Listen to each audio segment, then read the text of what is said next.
No worries. No problem at all. So welcome to our attendees this afternoon. Again, I'll just repeat, this is the SYA France webinar where for prospective students and any other family members that are able to join. We have a great program planned for you all this afternoon. It will range, we've got a video we're going to show you. We have Madame Qadir, our resident director in France, is going to have a conversation with two current students who are currently on the call. They will introduce themselves. And then we're going to hear from a couple of, and then we're going to hear from their parents on their perspectives. We'll end the program with a question and answer. So in the meantime, if you have questions, feel free to put those questions in the chat box. If we can answer them in the chat box, we will, but we will also bring up some of them at the end of the program and have different participants, appropriate participants, answer those questions.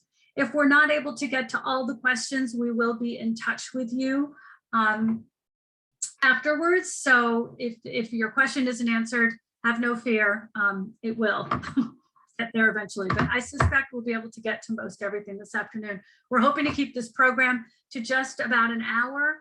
Our participants in France who are with us live, it's already 9 o'clock there, so we know they've got homework and other important things to get onto, so we just want to be respectful of everyone's time. So before we jump to the video, I did just want to introduce our panelists. We have Madame Mina Qadir, the resident director in France. She's with us. We have two currently enrolled students, Isabel Miller and her classmate Aidan Roney.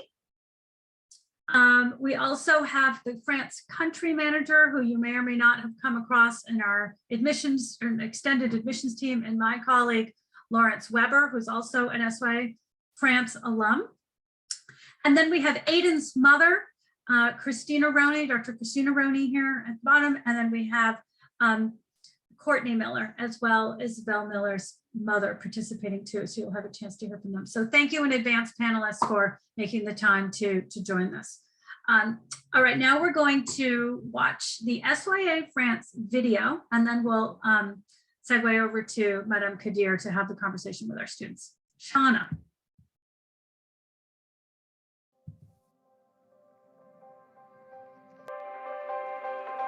The first time we went to Mont Saint-Michel was with our host siblings. That was a really fun experience. We crossed the bay with them, so we were knee-deep in quicksand. It was a really good way to bond with our host siblings and with each other. This entire year has just been about things being based on where we are or where we are going with the school next. You learn about something and then you get to experience it, which is really interesting because it makes classes a lot more engaging, knowing that we're going to see the things that we're studying.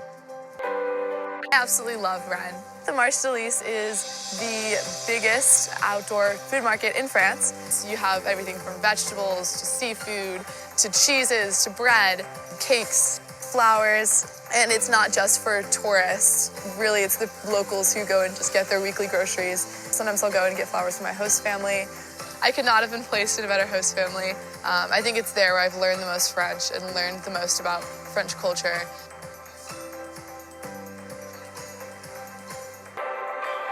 I think I've learned a lot, especially, and retained that information just because our projects have been very, very interactive and place-based. We learned about the life of a soldier. There's a World War I monument at Place de la Mairie, and there's the list of names of all of the soldiers. Each of us chose a soldier that was from Rennes, and we studied that soldier and we looked up the databases about him. It was really meaningful just to track the life of someone who actually lived where we're living right now. Even greater than Rennes, just the region of Bretagne is really unique, and we spent a lot of time in classes learning about what makes it so unique. My friends have been a big part of this experience because I've been able to find a really good group of people who are just as adventurous as I am. I'm very glad I did SYA.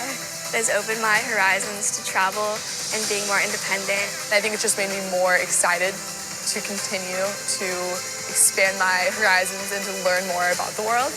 It really is a game changer. You can't explain it, you have to experience it.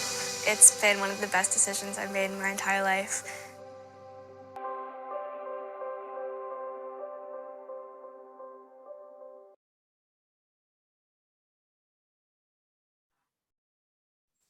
Okay, bonsoir à toutes et à tous. Bienvenue, welcome everyone. I'm Mina Qadir, resident director here at SYE France.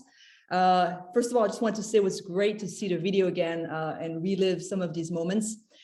So you saw a glimpse of our beautiful city. SYE France has actually been in Rennes since 1967, so over half a century.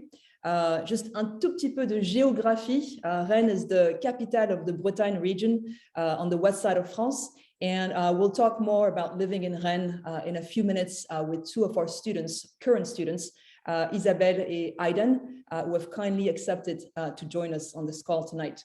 So we'll start with them.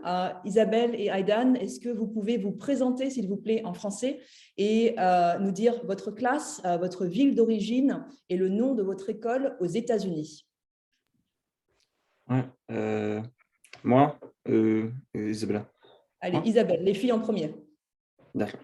Alors, bonjour ou bonsoir, je m'appelle Isabelle, j'ai 17 ans, alors je suis en première et je viens de Wilmington, Delaware, aux États-Unis, qui est à côté du Pennsylvanie et New York. Et c'était... Ok, merci. Bonjour, bonsoir, je m'appelle Aidan. Je suis un élève terminal ou un senior. Mon ville, c'est Lexington, Virginia. Et j'habite à Saint-Grégoire, c'est juste à côté de Rennes maintenant. Merci à tous les deux. Thank you both. We'll do the rest of the questions in English. So first, I wanted to give you an overview of our program and then have our wonderful students share their experience. And the first thing I actually wanted to do tonight is to recap semester 1 for you all, since we just started semester 2, and also because I know that some of you are interested in the summer option. Semester option. So our annual and semester 1 students arrived on September 6th all together. And we actually started the year with our immersion and orientation unit, which lasted about 2.5 weeks.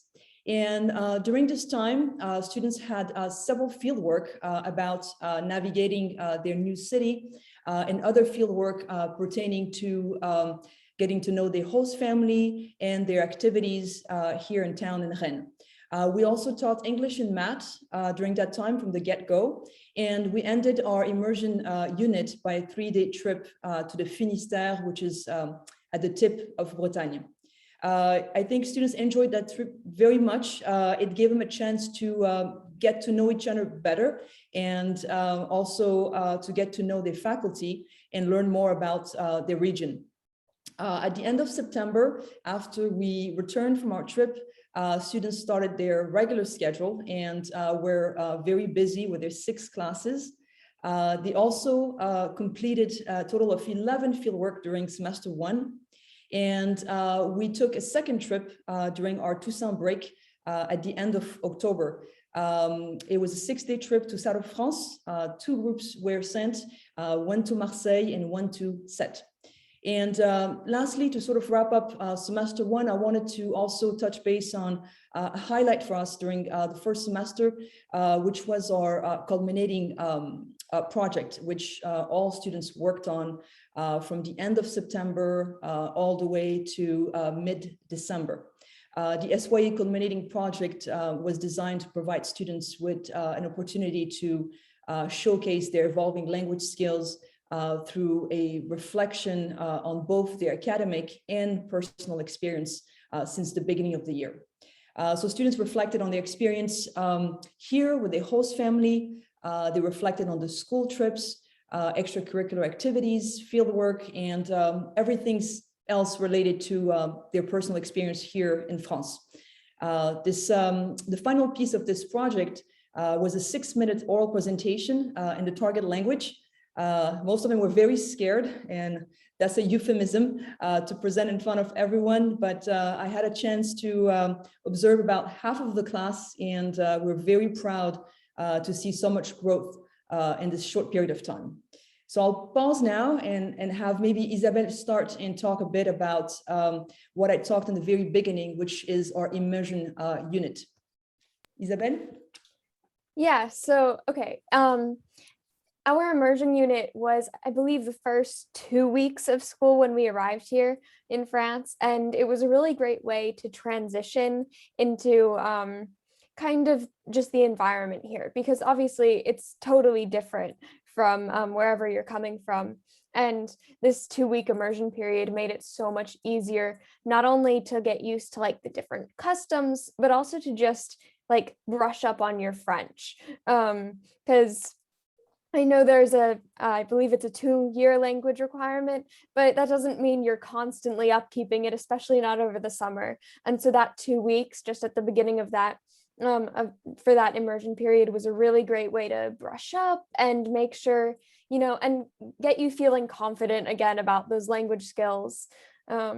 And obviously, as Madame Qadir said, it was followed up by that trip through Bretagne, which was a really nice way to get to know like the culture and the region here before you live in it for a year or a semester.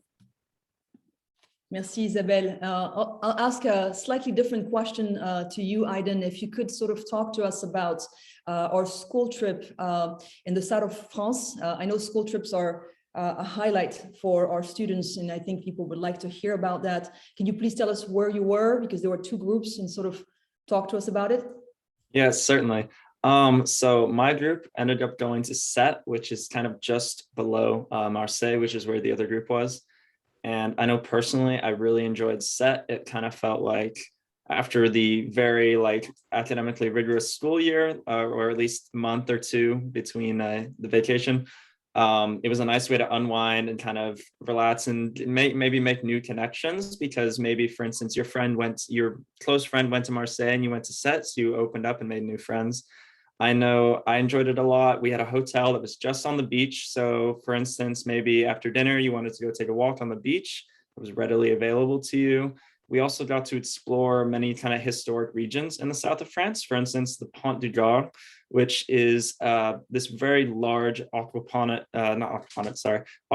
which was incredibly impressive. It was basically the first kind of feat of human engineering to take water from one place and put it to another, that was created by the Romans. And I know I also enjoyed that because I kind of missed the mountains. And when we got back out there, we had to go into the mountains a bit, and there were some trails on the Pont du Gard, which I hiked a bit while we had our time there. Merci, Aiden. Merci, Isabelle. So from here, I will transition to who we are as a school. And I think it's important to mention that the biggest leap in terms of program development at SYA happened back in 2017, when we redesigned our curriculum to create a place-based, intercultural, and experiential learning environment. So to give you a concrete picture of how the week looks like here for our students, an entire day of teaching is dedicated to doing class outside of school. So you want to imagine students coming to school 4 days a week and getting traditional class time. And out of the 5 days, one of them on Thursday, every Thursday, is what we call here fieldwork day. So for the first time, it was a very exciting process for us, and it still is, because we're still building on it. The faculty went beyond their discipline and their traditional ways of teaching, and worked hard at creating interdisciplinary content and opportunities for students to experience their learning outside of class. And each fieldwork is designed in such a way that it makes the best use of existing local resources.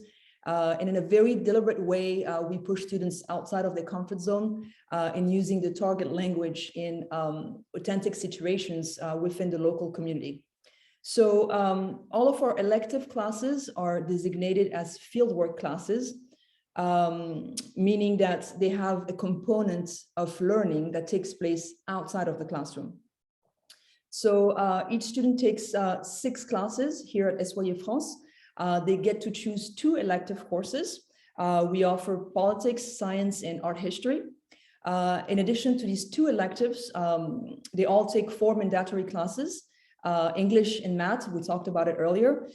There's of course a French language course and experiential French, which is our signature fieldwork class.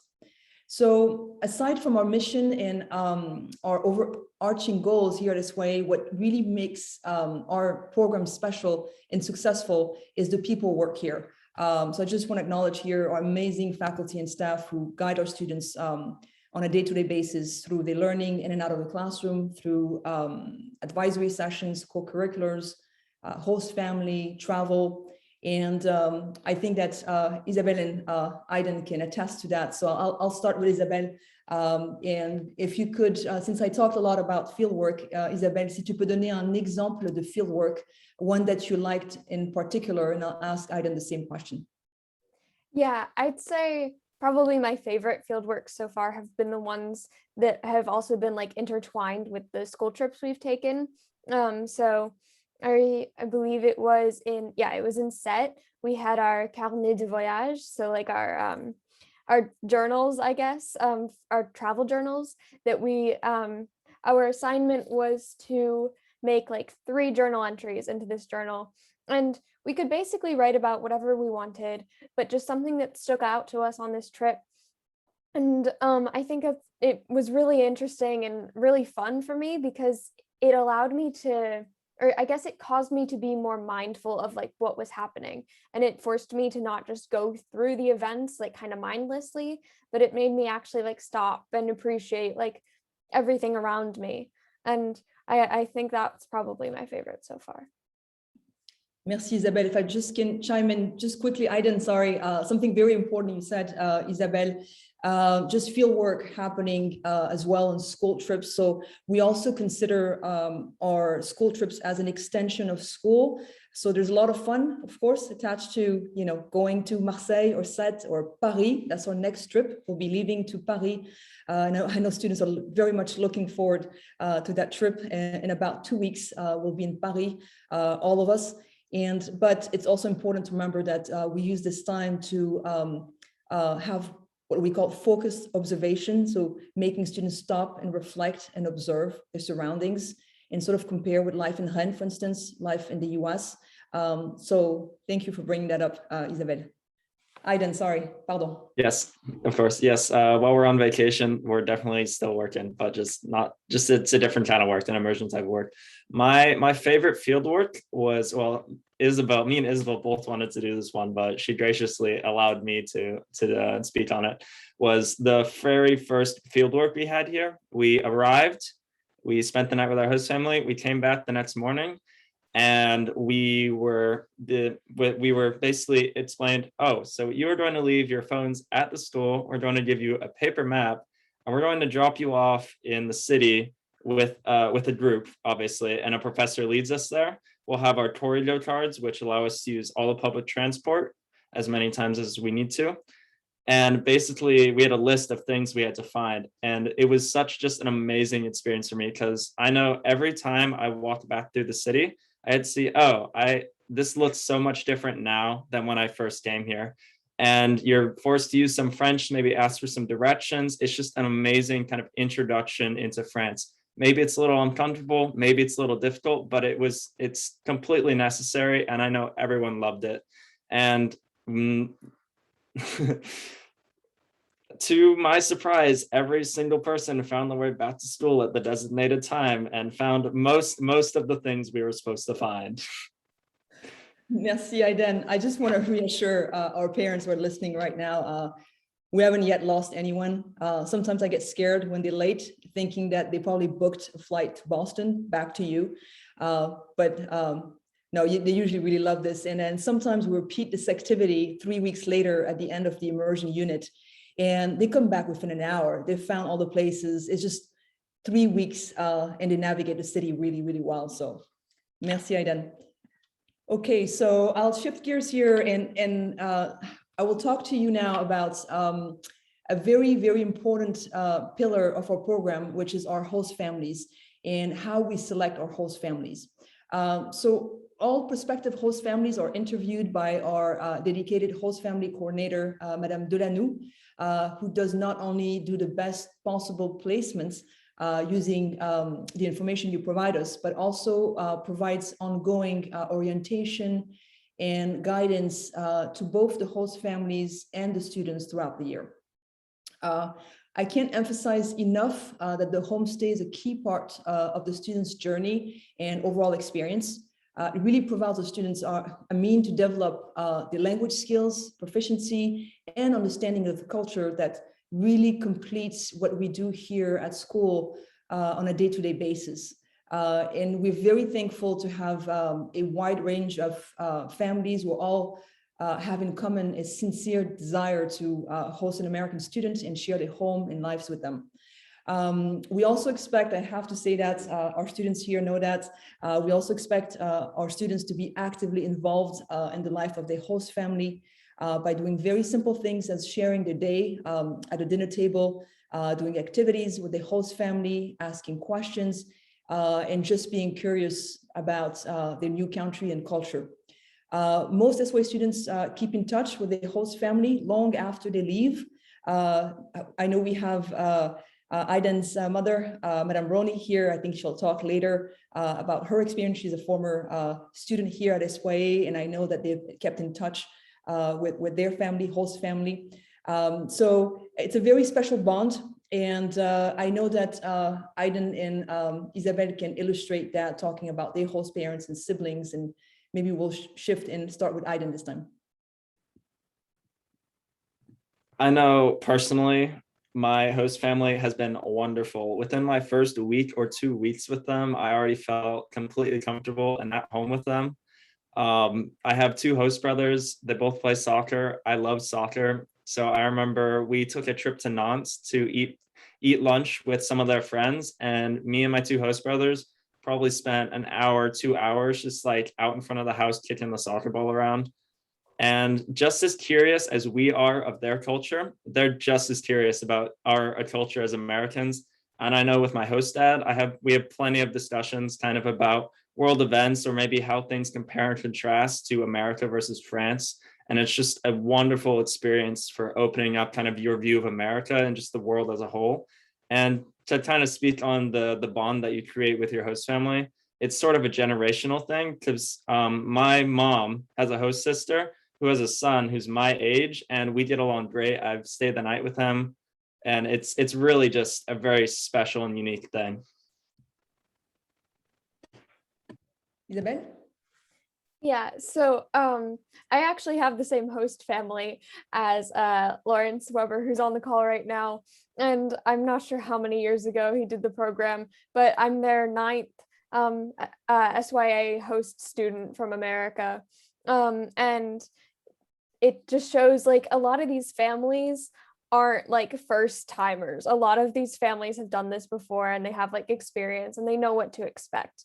And that's not always the case, but that's great too, because then you're teaching them just as much as they're teaching you.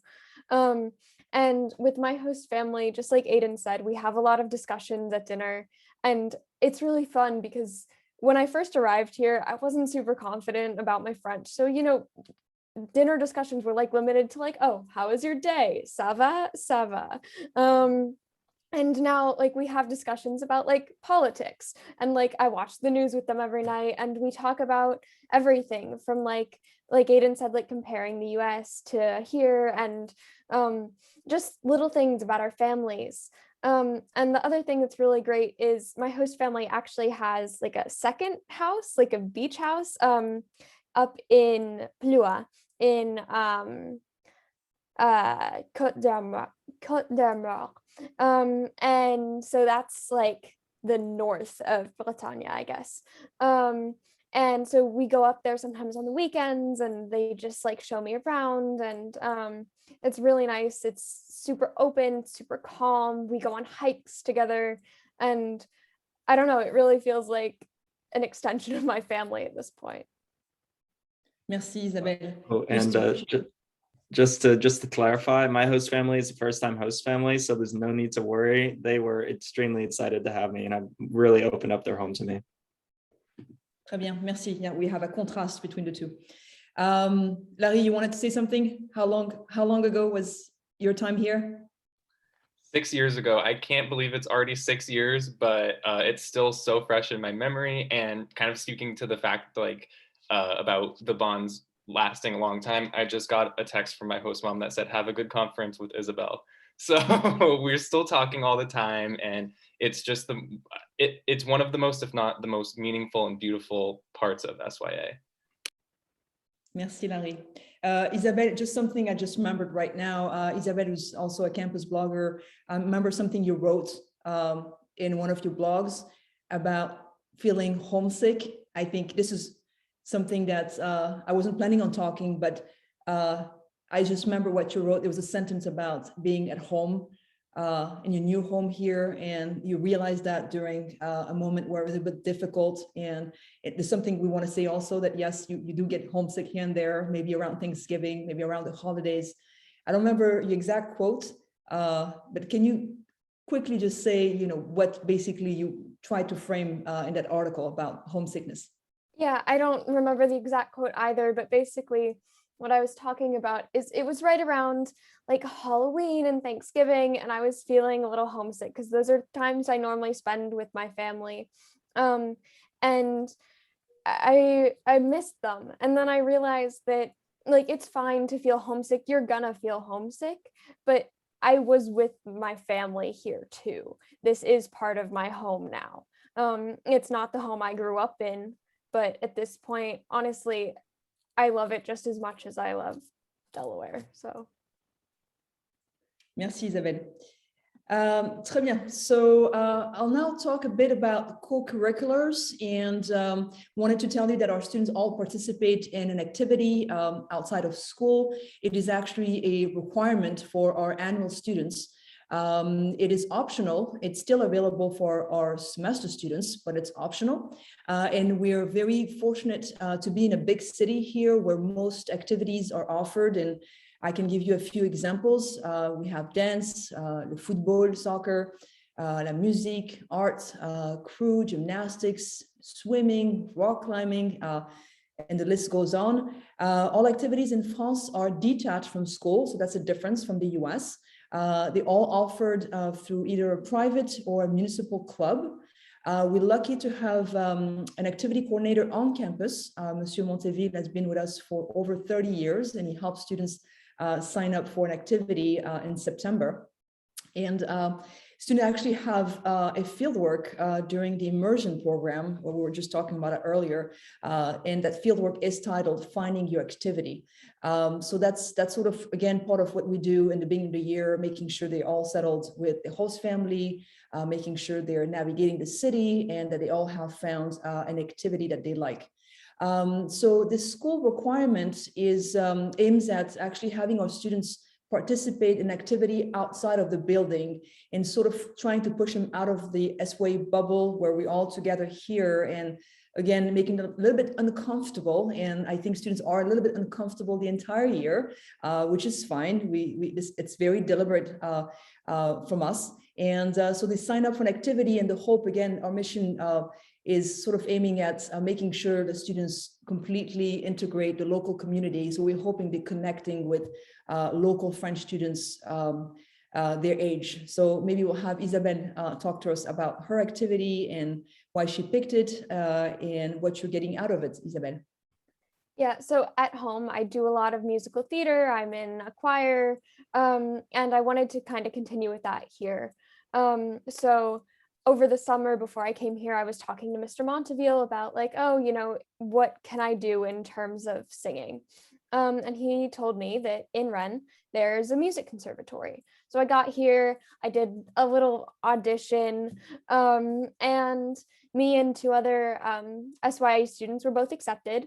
And so we've been singing there every Monday for 3 hours since September. And we actually have our second concert of the year next Friday. And it's a really great way to get to know like the other people in the community. And for the most part, we sing with older people, so like 20-year-olds, but all the same, it's a really great way to connect with like locals that I really would never do otherwise. Because like at school, we're with other Americans a lot of the time. And with your host family, you're with French people, but it's like a very small group of French people. So your activities are a really great way to branch out and meet other French people and just learn more about their experience here and, you know, make friendships and just get to know more people that way. Merci, Isabelle. Aiden? Yes, I know personally because I will be playing soccer next year for college. I knew I had to stick with the sport. So that was, even it was an easy choice. I was very enthusiastic to get to play soccer in France and just see how different it is. And I know while I was in the process of finding a club or making connections within the club, I ended up meeting someone by the name of Desiree, who by chance, he was at the bus stop at the same time I was when I was leaving the club. And I heard him speaking English, which confused me.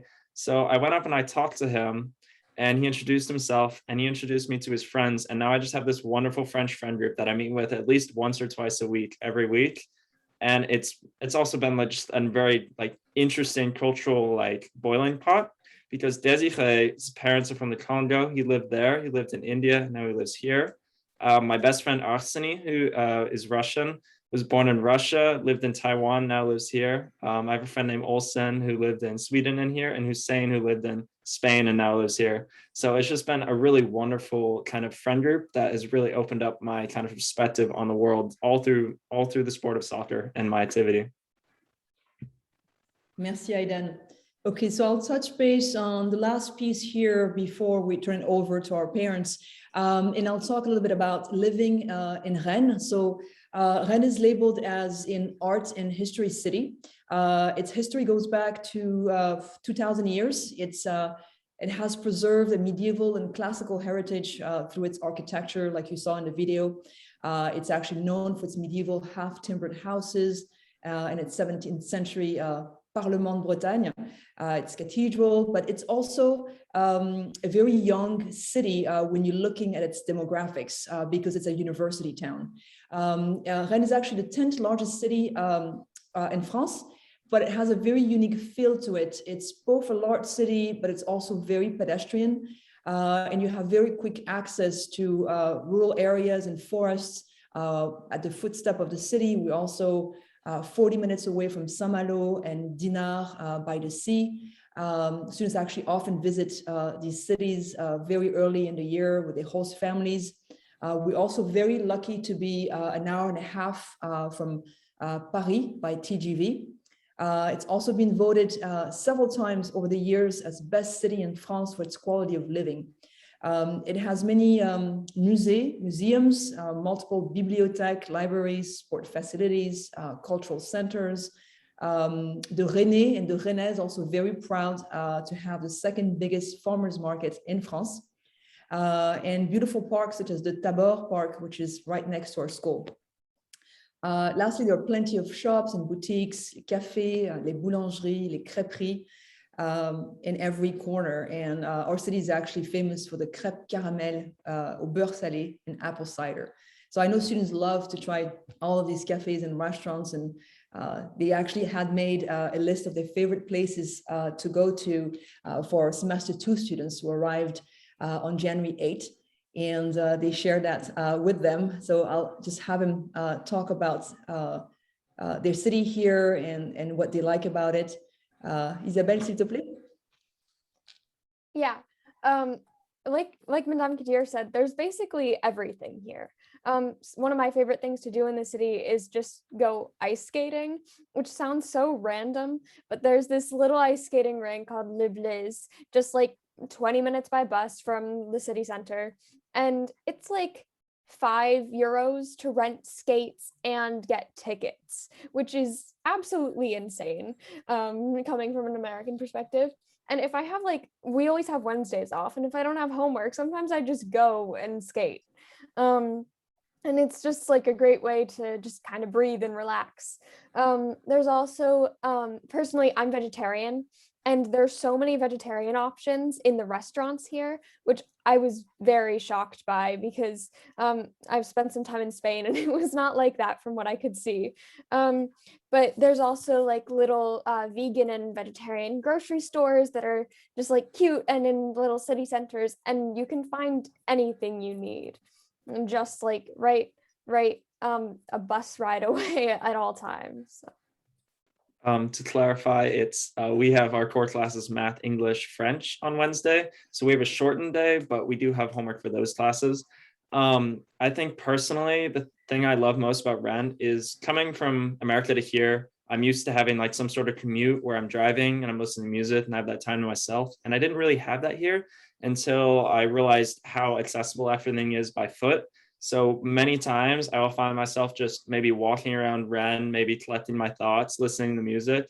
And also, I think one thing I love about Ren, about the accessibilities of everything, is maybe I want to go to a trampoline park or maybe I want to go rock climbing. And you don't need like a membership. You can just show up, you can pay for like a session, and then you can just have at it and enjoy it, or the movies or something like that. There's an infinite amount of things to find to do if you just look a little bit. And I just love kind of how personable the city is. Like when you come up to a crosswalk, I've seen cars go from like 80 kilometers per hour to 0 just to let you cross the crosswalk. And it's just a very just wonderful, nice atmosphere. And it's just a very personable thing. My favorite place to go after school is a kebab place called Metropolitan. And when I walk in the door, the workers there already know my order and they just put it on the grill. That's great. Thank you both so much for your stories of the city and the extracurriculars and your experience with our place-based and experiential curriculum. They have painted some wonderful examples, I think, for our attendees to hear about. And thank you, Madam Qadir, for all of your input on such a well-rounded program that I think we all feel really happy that we're able to offer our students. I'm sensitive to the time and I want to make sure that we have our parents have a few minutes to share their perspectives before we leave some time for some of the questions and answers. So in the meantime, if you've got questions, go ahead and put them in the chat box, but I would like to briefly first introduce Courtney Miller and allow her to kind of share some remarks, and then we'll have Christina Roney do the same. Courtney? Sure. So I'm not sure where to start. I see some of the questions popping up and there are things I can share to, address that. But Isabel had started talking about doing this program a couple of years ago. She knew of some people at our school who participated and had, glowing things to say, and that they came back so incredibly fluent in their language and having made connections. And so she began to plan for this experience, and it just became kind of, that's what she's going to do. And I think we really thought about it in terms of, linguistic growth and cultural growth. And, she's going to speak French to, whatever degree, but I don't think we really thought about it so much in terms of the impact it would have on her independence and her personal growth. And so we were really fortunate to be able to travel over the holidays and be able to visit, spend some time in Rennes and meet her host family, who very, very generously invited us to their Christmas Day dinner, which was amazing. And also made recommendations for places for us to eat in town. But what was so incredible, I think, from the parent perspective, was not only to see Isabel speaking French and maneuvering so well around the town, and just the growth in 5 months in her French skills, but also just to see the confidence with which she navigated the city and showed us, the Christmas markets, and well, if you want to have this kind of meal, you go here, or, the best coffee, like, even though she doesn't drink coffee, but my friends say the best coffee is at this place, so we'll get you there. And, just taking us around and knowing her way around. And that comes from all of these very intentional experiences that the school has created. And even something like having to go out and find a cell phone plan and talk to a couple different stores to, figure out, okay, which is going to be the best plan for me and how is this going to work? And so just little micro experiences like that lead to, the level of confidence that I see only halfway through this experience. As Isabel was able to be this amazing, confident guide, speaking another language and navigating the city for us. It's such a powerful, powerful, life-changing experience that I just can't emphasize enough. the benefits. And yeah, there's going to be moments of homesickness for sure, because you're away from your family and in a different context. But I can say that when we left to return to the United States after winter break, I expect, that's going to be a tough moment, I'm sure, saying goodbye to your family. But the very night we left on a Saturday to catch our flight on a Sunday morning. And on Sunday, Izzy's host family was like, okay, ready for our hike. We're going to go for a hike today. Let's go. And that was exactly what she needed. It was perfect just to get right back into it, and to know that there were people there who cared about her. So again, I can't say enough about the faculty, how organized everything has been, and the intentionality behind the curriculum, the fact that they get out every Thursday. I'm a teacher. I would love to have fieldwork Thursdays, and I'm gonna think about how I can get that in. There's just so many things I could go on, and I see it when I talk to Izzy and hear from her how positive this experience is.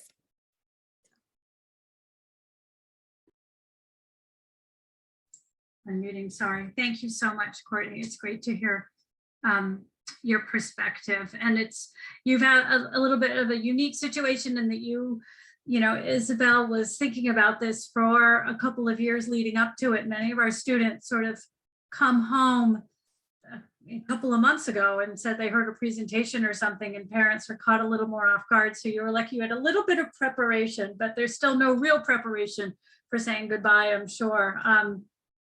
But it happens, and you got to visit and see it happening in action, and it's great to hear those stories. Thank you. Christina, obviously a different perspective for you. Would love to hear what you want to share with us. Hi, yes, thank you for having us. So I guess, as already mentioned, I went as a student myself, and so it's still in the same building and everything else, which I love. That said, I didn't force Aiden to go. So it was something that he was interested in, and I was like, oh yeah, of course. And so helping him through that. And I know there were questions flying around there. Obviously, if you go and visit, can you see your students and stuff? And Courtney just answered that. And then actually Aiden came home for Christmas this year, which I know is not encouraged. And I'm actually a French teacher now. Well, I'm a French professor now at the university level. And my passion for France and all things Francophone came from my experience with SYA. And so I had more reservations than anyone else in my family about bringing Aiden home for Christmas, because it's such a key moment when everything really starts coming together language-wise. Also, though, I know a lot of the students that attend school year abroad are already at boarding schools and things like that. And Aiden is at a public school, so he had never been away from home for more than like 2 weeks. And so I thought for him, it was probably good for him to be able to come home and have that grounding, because he'd already been away for months and he'd never been gone for that long. And traveling over there, when I went, we all went on a group flight together, and they didn't do that this year, partly because of COVID. And so I was really nervous about him flying over by himself, and they let us know who was on the same flights and stuff, although Aiden never really found who was on his flight. And then when he was coming back for Christmas, which was all complicated with COVID and everything else, and trying to make sure they passed their tests and everything in order to be able to travel. And so I was encouraged that there were faculty members going down because the semester students were leaving. And I found out the faculty members were going to be at the airport with them. So I was really relieved that Aiden would have some assistance. But then as Madam Qadir emailed me the morning they were leaving, I woke up and I had this email from Madam Qadir about Aiden. I was like, oh no, what happened? And it ended up that the faculty couldn't get into the airport because there was a last minute strike, because the French love to strike. And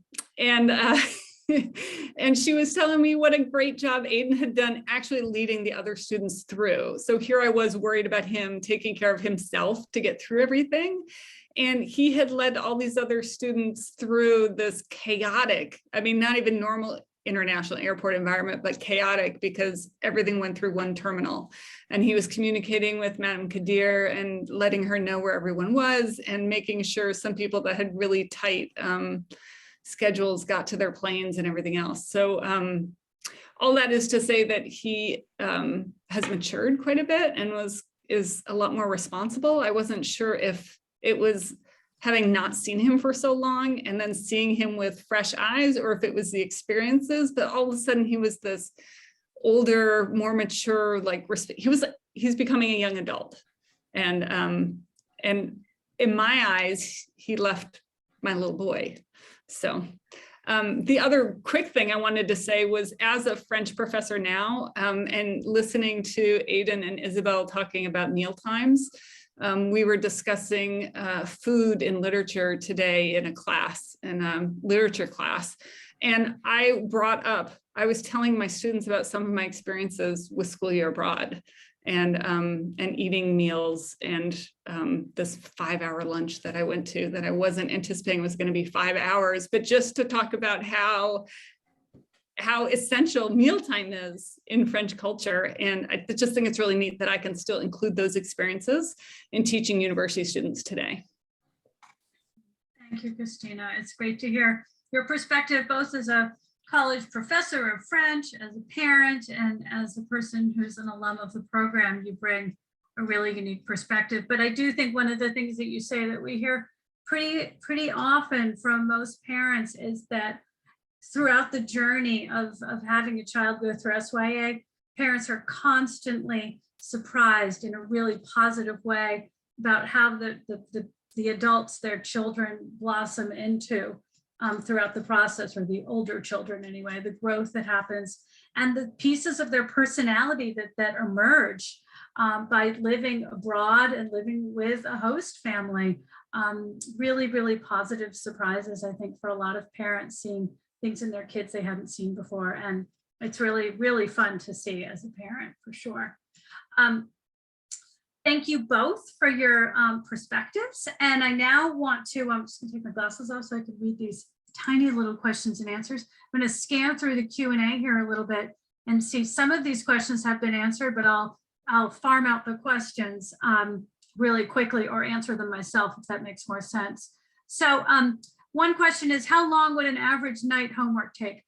Real quick, Isabel and Aidan, how much time do you spend on homework in the evenings, would you say? I would say math is a large portion of the homework, and because I'm a senior and it wasn't a required elective for me, I wanted to focus more on the French aspects of things. So I know that's a large portion of the homework. I would say around like 1 to 2, but it definitely picks up sometimes, and maybe at the end of like end of a semester, end of a quarter, it fluctuates a lot, and it also depends on kind of how much time we're spending at school or not at school, because we're always keeping up with it. Do you find you can get some of your homework done at school, or is it all done at home? Yes, of course. I know pretty much everyone has at least one free period at school, which you can use to work. The school's open for, depends on how long the school day was, but the school's open after your classes end, and you can spend time working there. There's always some time to find to work, because I know sometimes when you get home, it's hard to work with the host family when there's so many more culturally interesting things to do there. But there's always designated time to be able to get your work done. Great. And Isabel, real quick, homework time? I totally agree with everything you just said. First one, okay, great. Yeah, if he answers that, that's great. So here's a question. Do you pick one after school activity for the whole year, or do you switch? And then you can keep the whole one, you can switch. Do you know anyone, both of you sound like you have activities that are going to carry you through the whole year. Do you know anyone who's picked up a different kind of activity second semester? Yes, I have many friends who have maybe changed activities maybe once or twice, and just exploring all these wonderful different options. There's a lot of things you can do on the side. Maybe it's like primary activity. Like, for instance, I find myself in rock climbing gyms like sparingly throughout the semester, and that's not my activity, though. I know my friend Ada does do rock climbing as an activity. She has classes once a week, and she goes maybe 2 or 3 times outside of that class per week.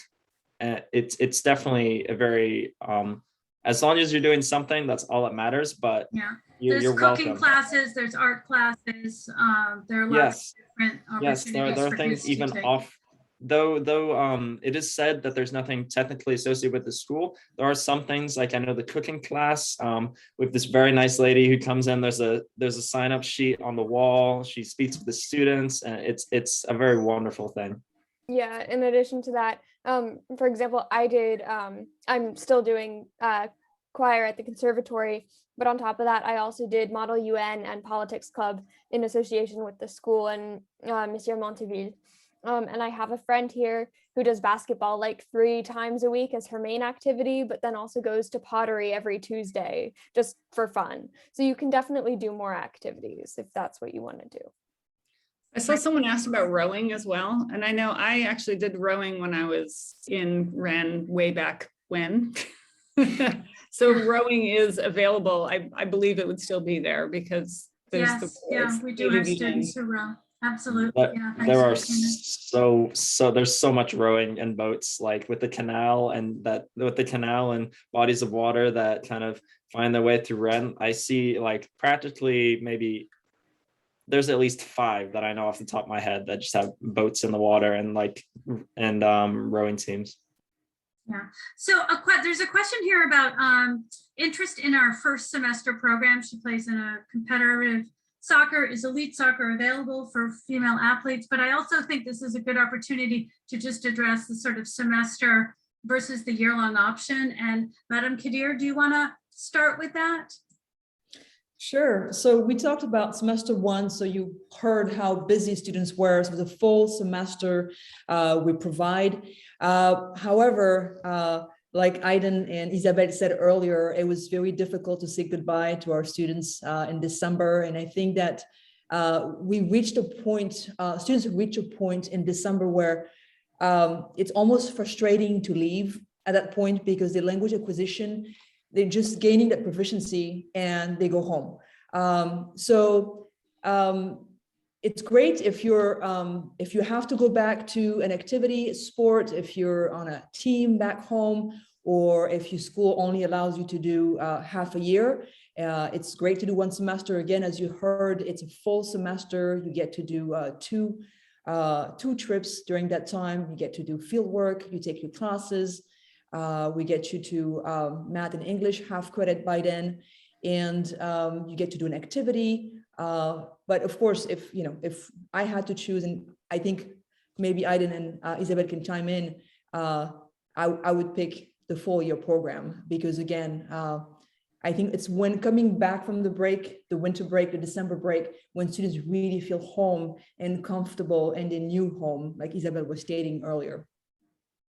Yeah, I totally agree. I think especially if your hesitancy about doing a full year is you're worried that you're going to be homesick, just know that this time goes by so quickly, especially once you settle into the routine of like, once you get down the bus schedule and, your classes, and every single day, what's going to happen. It goes by so fast, like so much faster than you want it to. And if that's your reason for not wanting to do a full year, I'd say go for it. Just give it a shot because it's going to go by so much quicker than you could ever imagine. Great, thanks. Yes, I can actually speak on the soccer aspect of that question about elite soccer Perfect. for women. Thank you. Yeah. There are 2 large clubs. One is in Saint-Grégoire, one is in Brétigny, so the top and the bottom. So one of the clubs should be accessible within a reasonable amount of commute for you. They both have women's soccer. There is a team there. It is definitely passable. They'll keep you fit. They'll keep you in shape. I would say if you're there for a semester, it's definitely it will work for you. Great. Yeah, we have had multiple students in the past maintain their sort of, who are competitive soccer players, do that. So thank you, Aiden, for sharing that. Here's a question. Obviously, it sort of needs to be addressed, and probably start with you, Madam Qadir. But how has COVID affected the program? Yes, it hasn't actually. We've carried on all of our activities. We've done, as I said, multiple times our school trips, students here in person on a day-to-day basis. Of course, there are restrictions like everywhere else in Europe and in the US, meaning students do have to wear a mask at school at all times. Right now, there is also mask wear outdoors. There's some good news tonight. I don't know if Aiden and Isabel watched the news, but we had our Prime Minister talk, and starting February 2nd, we're getting some lightened restrictions. Other than mask wear, I would say, and of course, being vaccinated, there's the pass sanitaire. All of our students right now were vaccinated back in the US last year over the summer, and we were able to convert their CDC cards into a pass sanitaire. So wherever they go, they show their, it's an application called Tous Anti-Covid. They show it to at the restaurant, at the cafes, at the museums. So they have access to everything. It's just really the mask wear right now. And the protocols also around testing have changed a bit, and they're much lighter. So it's been 2 weeks now that if you are a contact case in France, you actually do a home test versus doing a PCR test. So if your home test is negative, you come back to school right away. So it hasn't affected much of our activities here at school. Yeah, it's pretty incredible. So school year abroad was closed last year. We weren't able to operate given the COVID circumstances. And as a result, we have almost record high enrollment this year. And we've been open and in person 100% and have every intention of continuing that way so long as the guidelines in each country allow us to. But that's been the way we've operated, and we've been really, really, really happy to have our students with us. Our faculty are happy to have the students back. Our host families are happy to have the students back. Most importantly, the students are happy to be there, and that's really, really important. And we're really, again, so happy to be open and this year. Let's see here. Real quick, are students prepared for taking calculus their senior year? Absolutely, as long as they're taking pre-cal with us. So the maths that we offer are algebra, pre-cal, and calculus. And if you take our pre-cal class, you're absolutely prepared for our calculus class. Is there an opportunity for formal prep for SAT? Yes, there's some online options, but a lot of students will continue with their tutors that they may have used at home. Again, Zoom has changed the whole world in terms of communicating. And we also are an SAT test site. So students take the SAT with us or the PSAT. We do not offer the ACTs on site. Students are able to take it if they absolutely have to in larger cities, but generally we encourage families or students to take it before they leave or as soon as they get back. So long as you sort of plan that college process ahead of time, there's a lot that can be done before you leave and a lot that can be done as soon as you get back. Here's a question, Mina, are host families vaccinated? So most of our host families are vaccinated. Not sure of the percentage. What I can talk to, it's actually confidential information in France. So these are the medical records. So we can't ask our host families if they have been vaccinated or not. But right now, between the pass sanitaire and tomorrow France is voting on the pass vaccinal, it's almost impossible to be functioning normally in our country without being vaccinated, fully vaccinated. So I would say that 99.9% of our families are most likely vaccinated. Students all are. And again, with tomorrow's announcement and the pass sanitaire has been activated last summer. If you want to go to work, if you want to go to the gym, if you want to go to a restaurant, you have to be vaccinated. So there's a very high percentage of the population being vaccinated in France. Perfect, thank you. I think Aiden had a comment. Aiden, you have a question? Yeah, I saw the question was just answered, but to be more specific, I know this year we had about 17 or 18 seniors and 2 sophomores out of 68 students. So it's definitely a large majority junior year. We have more seniors this year than usual because several students who had intended to go last year as juniors ended up deferring because we weren't open. So an overwhelming majority of our students do go their junior year. There's a question here. Can you talk about the classes, math, English, that you've dedicated teachers for all classes where they have access to after-school tutors for classes in a case where a student needs support? So all of our teachers are dedicated to their subject matter. So we have a math teacher who teaches algebra and pre-cal and calculus. We have an English teacher who teaches English. We have French teachers who teach the French language. Our teachers, our English and math teachers, come from the States. Those classes are taught in English, and all of the other courses, which are listed on the website under the France section, are taught by our local French teachers who've been with us for quite some time, extremely experienced in doing this, and those classes are taught in French. Those teachers are available. If a student is struggling, we do not have tutors on staff to work with students, but students will help each other out. There's peer support. And if a student is having a challenge, certainly a teacher is able to spend a little extra time and help explain that. But no, I think hopefully that answers that question. I can then want to chime in. Yeah, I know personally, I love our English course. Madam Connolly is just such a wonderful teacher. Her education and what she did at the university level is almost perfectly matches what we do here, which is kind of focused on living abroad, which is wonderful. And her course, it's challenging in the sense that it makes you think about yourself. It like helps you grow as a person, and we learn pretty much about all of these authors that have lived in France, which kind of helps us further like study our own situation, which it's been wonderful. It's been my favorite English class to date. That's so great. Just quickly, Rachel, sorry. Just I wanted to say, since I then spoke about Dr. Connolly will come back next year. It'll be her 4th year here, so very happy to keep her. It's rare that we can do that for 3-4 years in a row. Usually, as Madame Kelly said, these American teachers returning home, so we're very fortunate that she'll be with us next year. If I can speak just briefly to the extra help portion of that question. Personally, my weakest subject is math, and Mr. Chen, who is our math teacher on the SYA France campus, is always available for extra help if I need it. So for example, we start school here at 9 a.m., but a couple times I've struggled on some written problems, and he's like, just come in at 8. Or if he's like, you don't want to get up at 8, I understand that, come in after school.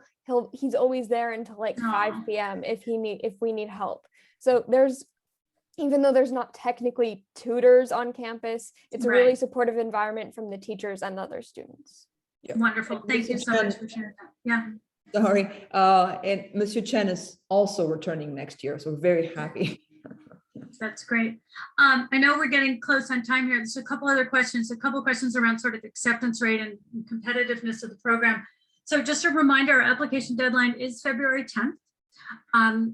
And so it's a ways away, but it's also not that far away. And we're starting to look at the applications that are coming in. And we've got a lot of interest this year too, which is great. And we just think there are a lot of kids who are so tired of having had remote learning and are just wanting an amazing adventure. And this is certainly it. So we're at SYA incredibly excited about the continued interest in our programs. That said, so how competitive is it? I will say it is a very self-selected group of students, and it's a self-selected admissions process. Kids are not going to go through this process and fill out essays and get teacher recommendations and all the work that it takes to get this done unless they're really serious and generally pretty qualified. So our acceptance rate is pretty high. We're really happy about that. So our numbers we don't have thousands of applications, but the kids that go through this, again, like I said, it's a very self-selected group of students. We do have a limited number of spots for our semester spots. So this is our 2nd year of offering semesters. To be determined what that competition is going to look like. It depends. We won't know until we cross our deadline. A majority of people out there we have found, I've been doing admissions for many years, tend to procrastinate. So we end up getting lots of applications near the deadline. So it's difficult for us to know exactly what that's going to look like because we're still over 3 weeks out from the deadline. But hopefully that answers that question for everyone.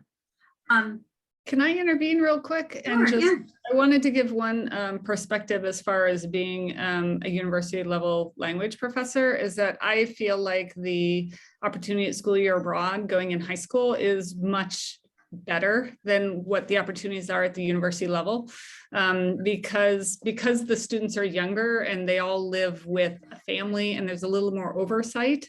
I feel like it gives a much better it's a much better environment to get students to really integrate with the culture and living with the family. A lot of times with university programs, you don't have the same host family opportunities.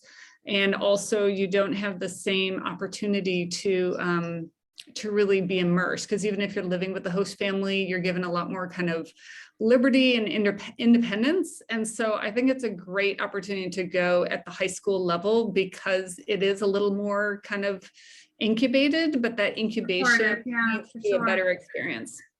Yeah, thank you so much. It's really great. Yeah. I can also go second ahead. that also as a world language teacher, but at the secondary level. And I know students, which is, I think, a big part of maybe what interested Isabel initially, or well, there were other factors as well, but who came back. And again, this was a life-changing experience for them. And I think, just as you said, having that host family and that personal connection, but also the fact that the school really understands where our kids are coming from and what we're looking for in an academic program. I think that the match is so perfect. And the students that have come back to our school from SYA, just the growth is so incredible on so many different levels.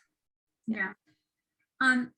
A couple quick things. When do you plan on having group travel together this year? Yes, we have done group travel and we will continue to do group travel. Obviously, we're monitoring the COVID restrictions, but as Madam Qadir said, they're even starting to announce some loosening of those restrictions. So we don't anticipate that being impacted at this time, and certainly not next year either, unless, as we all know, we've all learned to live with certain surprises in this pandemic. Things change dramatically, but we don't anticipate that.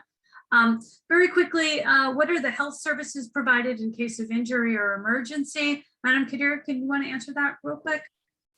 Sure. So all of the students live with a host family, and if they are sick, we usually use the host family personal doctor. It's the fastest way for us to make an appointment. The doctor actually considers our students as a child of that household and sees the doctor.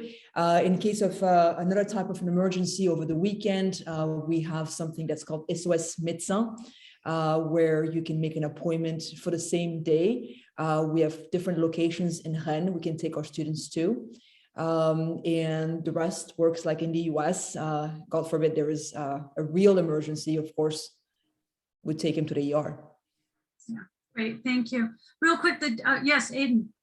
I know I recently just had a little meeting like this. I slipped and fell and kind of got, I would say, probably a pretty bad concussion, but my host dad took me to like an ER like that night or like a night after. He stayed with me the whole time. It was a very like easy and smooth process. And also when it comes to just like a meeting with your doctor, maybe because for activities here, you need a certificate, like a certificate of health from the doctor. Those meetings, it's like maybe 10 euros, and then they apologize for charging you, and half the time it gets refunded. So if you're worried about that, like I've had a great experience with our healthcare so far. Oh, thank you for sharing that. So we're coming up on it's almost 4:15, and I know people are really busy and it's really late over there, so we need to let you guys get to bed. Real quick, February 10th is the deadline. If you have questions, you're on the fence about semester versus year long, if you have specific things that we didn't get to, we did our best to get to most of these questions here, please reach out to the assistant director of admissions you've been working with, based on sort of the school that you're going to. Hopefully you feel connected to that person. If you don't, we've got an Ask an ADA button. You can reach out to Lawrence, you can reach out to me. We're happy to help you through this process. We'll be reading applications. We're starting very soon doing that. Decisions go out end of the first week of March. Again, if you have questions throughout this process, we're here for you. I want to send a huge thank you to our participants, our students, Isabel and Aiden, and their moms. Thank you, thank you, thank you for taking the time today. And thank you, Madam Qadir, for participating as well and sharing your great program with us. We love hearing about it, even though we're on the other side of the ocean. Can't wait to get over there and visit sometime soon. So thank you all. And thank you, Shauna Campbell, for planning all of this. Thank you all. Bye-bye. Merci. revoir. Bonne soirée. Thank you. Au revoir. Au revoir.